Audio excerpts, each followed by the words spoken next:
जब आदमी दुखी हो जाता है, जब आदमी तंग हो जाता है, जब उसके विकल्प बंद हो जाते हैं, तो वो लड़ाई में उतर आता है। आज देश कहां पहुंच गया? सोने की चिड़िया देश आज भुखमरी में 107 देशों की गिनती में 94वें स्थान पे खड़ा है हमारा देश। कैसे बचाओगे इस देश को? अरे पिछले 20 साल में 3.5 से 4 लाख करोड़ किसान मर गए हैं, आत्महत्या कर ली है, कर्जे से दब के मर गए हैं। एक पासे किसान दिल्ली 'ਚ खेती कानूनां ਦਾ ਵਿਰੋਧ ਕਰ ਰਹੇ ਨੇ। ਉਹਨਾਂ ਵੱਲੋਂ ਲਗਾਤਾਰ खेती ਕਾਨੂੰਨਾਂ ਨੂੰ ਰੱਦ ਕਰਨ ਦੀ ਮੰਗ ਕੀਤੀ ਜਾ ਰਹੀ ਹੈ। ਦੂਜੇ ਪਾਸੇ ਕੇਂਦਰ ਵੱਲੋਂ ਇਨ੍ਹਾਂ ਕਾਨੂੰਨਾਂ 'ਚ ਸੋਧ ਕਰਨ ਦੀ ਗੱਲ ਆਖੀ ਜਾ ਰਹੀ ਹੈ। ਸੁਪਰੀਮ ਕੋਰਟ ਵੀ ਕਿਸਾਨੀ ਮਸਲੇ ਨੂੰ ਜਲਦ ਤੋਂ ਜਲਦ ਹੱਲ ਕਰਨ ਦੇ ਹੁਕਮ ਦੇ ਰਿਹਾ ਹੈ। ਅਜਿਹੇ 'ਚ ਹਰਿਆਣਾ ਤੋਂ ਕਿਸਾਨ ਲੀਡਰ ਗੁਰਨਾਮ ਸਿੰਘ ਝੜੂਨੀ ਨੇ ਕਿਹਾ ਕਿ ਭੁੱਖਮਰੀ 'ਚ ਦੇਸ਼ ਦਾ ਨਾਮ 94 ਨੰਬਰ ਤੇ ਹੈ। 45% ਬੱਚੇ ਕੁਪੋਸ਼ਣ ਦਾ शिकार हो गए ने।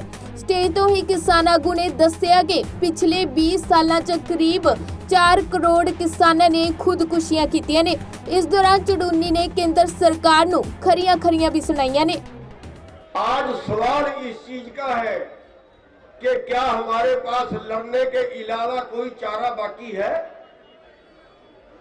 क्या हमारे पास, गुरु गोविंद सिंह जी ने कहा है, फारसी जानते थे, गुरु गोविंद सिंह जी ने फारसी में कहा है, तंग आमद बजंग आमद। जब आदमी दुखी हो जाता है, जब आदमी तंग हो जाता है, जब उसके विकल्प बंद हो जाते हैं, तो वो लड़ाई में उतर आता है। आज हमारे विकल्प बंद हो गए। आज देश कहां पहुंच गया? सोने की चिड़िया देश आज भुखमरी में 107 देशों की गिनती में 94वें स्थान पे खड़ा है हमारा देश। आज हमारे 45% बच्चे 45, अरे माँ बाप अपना पेट काट के भी खिलाता है बच्चों को। आज हमारे 45% बच्चे कुपोषण का शिकार हैं, जिनको खुराक पूरी नहीं हम दे सकते, जिनकी बढ़वार कम है, जिनका वजन कम है। रिकॉर्ड है, सरकार का रिकॉर्ड है, मेरा नहीं है। आज एक परिवार की आमदन केवल इतनी है जितनी सुप्रीम कोर्ट के एक कर्मचारी की कपड़े धोने का, केवल कपड़े धोने का भत्ता 1 साल का, उससे कम आमदन हमारे देश के नागरिक की है। केवल एक उसके कपड़े धोने के भत्ते के बराबर। अरे कौन सा देश है? एक आदमी 2 लाख रुपए की, 1.5 लाख रुपए की महीने की तनख्वाह ले रहा है, उसके परिवार का सारा, उसकी घरवाली को बच्चा पैदा होता है तो भी सरकार से पैसा लेता है। 108 तरह के भत्ते लेता है, और ये बाकी जनता कहां जाए? क्या बाकी जनता के जीने का कोई साधन है? क्या इलाज कराती है किसी का सरकार? कितने मर गए भूख से और कितने मरते हैं इलाज बिना? इस देश को बचाने का क्या तरीका है आपके पास? कैसे बचाओगे इस देश को? अरे पिछले 20 साल में 3.5 से 4 लाख करोड़ किसान मर गए हैं, आत्महत्या कर ली है, कर्जे से दब के मर गए हैं।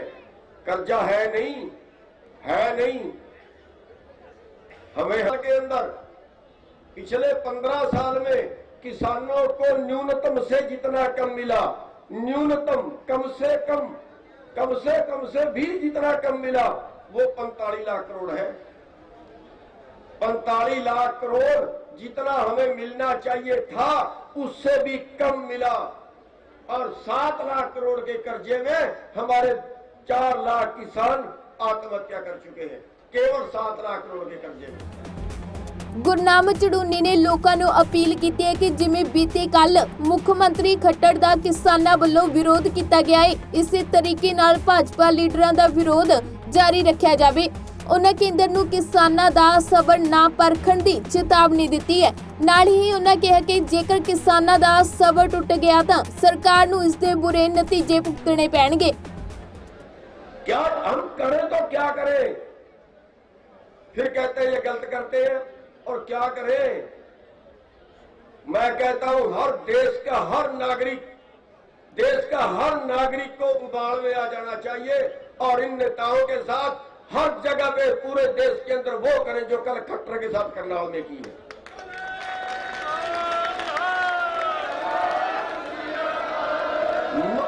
मत घुसने देंगे कहीं भी अपने एरिए में। हमारी पुलिस से कोई दुश्मनी नहीं है, हमारी सरकार प्रशासन से अधिकारियों से कोई दुश्मनी नहीं है।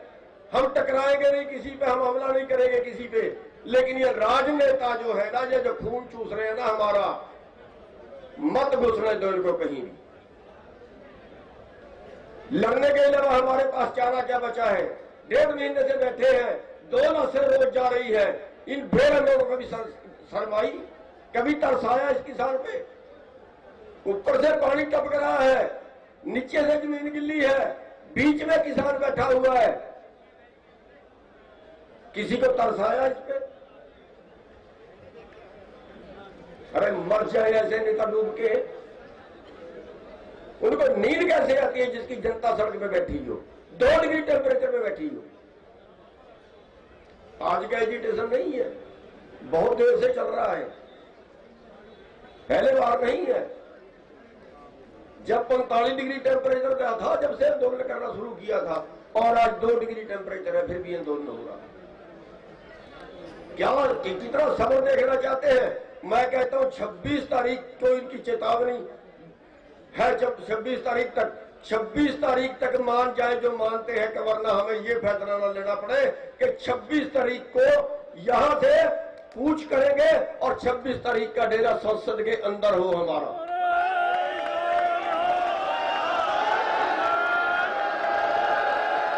हमारे सब्र का इम्तिहान ना ले, हमारे सब्र का इम्तिहान ना ले।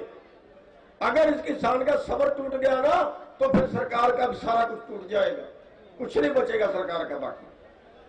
ये देश इनके बाप का नहीं है जिसको बेच रहे हैं टुकड़ा कर करके। देश उनका नहीं है।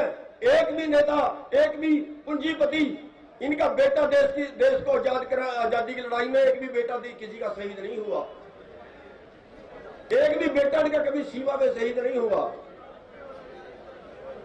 बन गए देश के मालिक, खा रहे हैं देश को, बेच रहे हैं देश को। अरे 5 साल के लिए सरकार बना दी, पाप कर दिया गया, 5 साल में सारा कुछ बेच देंगे देश को। देश के मालिक नहीं है, जनता मालिक है देश की। ये भूल गए हैं, इसके सत्ता में बैठ के भूल गए हैं, और मालिक बड़ा समझते हैं अपने आप को। कहते हैं किसानों की समझ में नहीं आया। सुप्रीम कोर्ट ने भी लानत दी आज, जिनको सुप्रीम कोर्ट ने भी लताड़ लगा दी आज। मजदूर से लेकर बड़े वकील तक सब इन कानूनों को गलत बता रहे हैं। ये कह रहे हैं हमारे कानून ठीक है, कह रहे हैं हम 700 सभाएं करेंगे देश के अंदर, 700 सभाएं करके किसानों को बताएंगे, इनके फायदे बताएंगे। हमारे पैरेलल एक आंदोलन खड़ा करना चाहते हैं। वो पहली रैली थी करनाल के अंदर कल, किसान पंचायत उसका नाम रखा था। मैं कहता हूं पूरे देश के अंदर ऐलान करिए, जहां भी जाए इनके साथ वो करिए जो कल करनाल के खट्टर के साथ की है।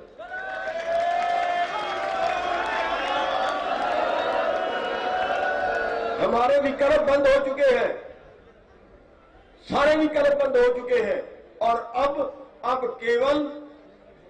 केवल लड़ाई बाकी है।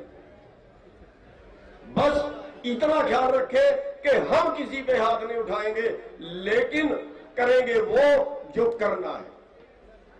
हाथ हम किसी पर नहीं उठाएंगे, ना पुलिस को उठाएंगे, ना प्रशासन को उठाएंगे। लाठी मारे, गोली मारे, 26 तारीख को इनकी जड़ें उखेड़ के रख दो एक ही दिन में।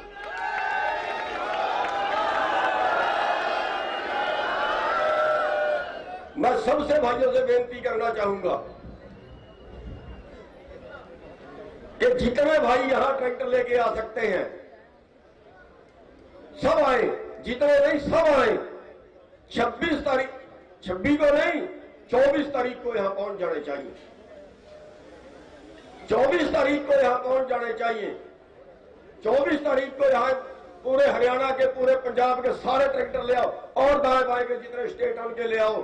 जो दूर दराज के हैं वो अपने जिलों में प्रदर्शन करें। औरतें भी करें, आदमी भी करें, मोटरसाइकिलों में करें, कारों में करें, ट्रैक्टरों में करें, जहां जहां भी दूर के शहर वाले भाई भी करें, गांव वाले भाई भी प्रदर्शन करें 26 तारीख। ਦੱਸਦੀ ਕਿ ਲੰਮੇ ਸਮੇਂ ਤੋਂ ਦਿੱਲੀ ਦੀਆਂ ਹੱਦਾਂ ਤੇ ਡਟੇ ਕਿਸਾਨ ਖੇਤੀ ਕਾਨੂੰਨਾਂ ਖਿਲਾਫ ਪ੍ਰਦਰਸ਼ਨ ਕਰ ਰਹੇ ਨੇ। ਉਹਨਾਂ ਵੱਲੋਂ ਮੋਦੀ ਸਰਕਾਰ ਤੇ ਦਬਾਅ ਬਣਾਉਣ ਲਈ 26 ਜਨਵਰੀ ਨੂੰ ਟਰੈਕਟਰ ਰੈਲੀ ਕਰਨ ਦਾ ਐਲਾਨ ਕੀਤਾ ਗਿਆ ਹੈ। ਅਜਿਹੇ 'ਚ ਸੁਪਰੀਮ ਕੋਰਟ ਨੇ ਵੀ ਕਿਸਾਨਾਂ ਦਾ ਮਸਲਾ ਹੱਲ ਨਾ ਹੁੰਦਿਆਂ ਦੇਖ ਕੇਂਦਰ ਸਰਕਾਰ ਨੂੰ ਫਟਕਾਰ ਲਗਾਈ ਹੈ। ਫਿਲਹਾਲ ਕਿਸਾਨਾਂ ਦਾ ਸੰਘਰਸ਼ ਕਦੋਂ ਤੱਕ ਇਸੇ ਤਰ੍ਹਾਂ ਜਾਰੀ ਰਹੇਗਾ, ਇਹ ਤਾਂ ਆਉਣ ਵਾਲਾ ਸਮਾਂ ਹੀ ਦੱਸੇਗਾ। ਬਿਊਰੋ ਰਿਪੋਰਟ, ਪੰਜਾਬੀ ਲੋਕ ਚੈਨਲ।